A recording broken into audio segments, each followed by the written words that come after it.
Today's focus will be on area, specifically how to use the distributive property to find the area of larger quadrilaterals. Let's get started!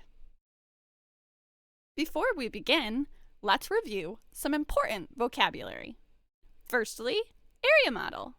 An area model visually represents the space inside a 2D shape.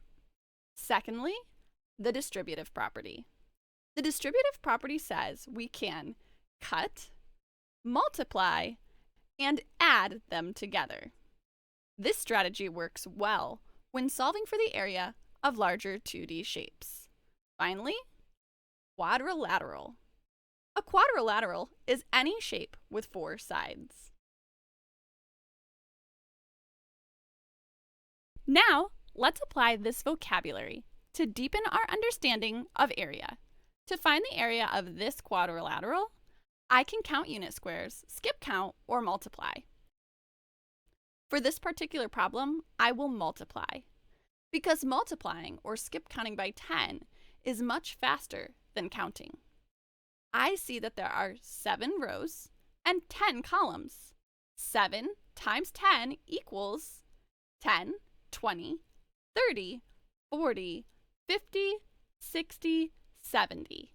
I get a total of 70 square inches. However, because this second quadrilateral is so much larger, I will multiply using the distributive property.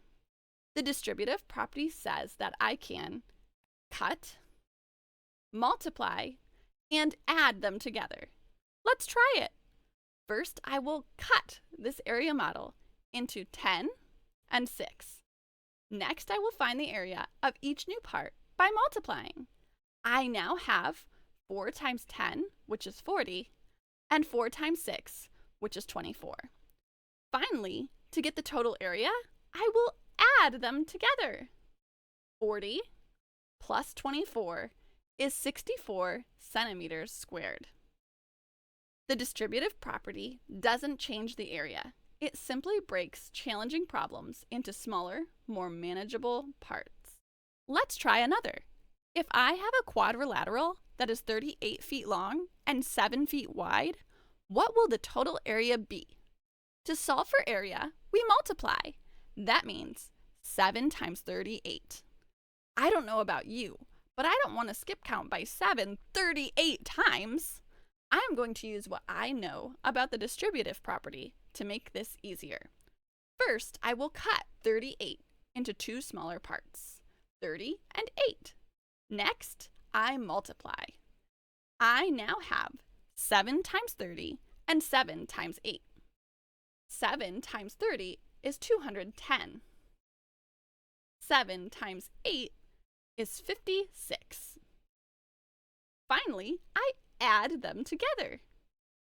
210 plus 56 equals 266. I get a total of 266 feet squared. Don't forget to label. The local beach plans to install a beach volleyball court, and the construction crew needs to determine its size. The space is 16 meters long and 8 meters wide. What is the total area of the court? Because this is a word problem, I will use the acronym SEAL to ensure that I don't miss a step while solving. S stands for Show Your Work. To show my work, I will start by highlighting and organizing the information.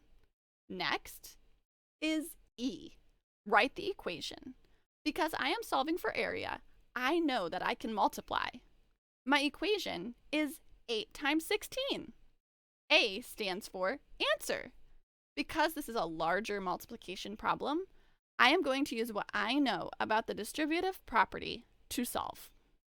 The distributive property says I can cut, multiply, and add them together.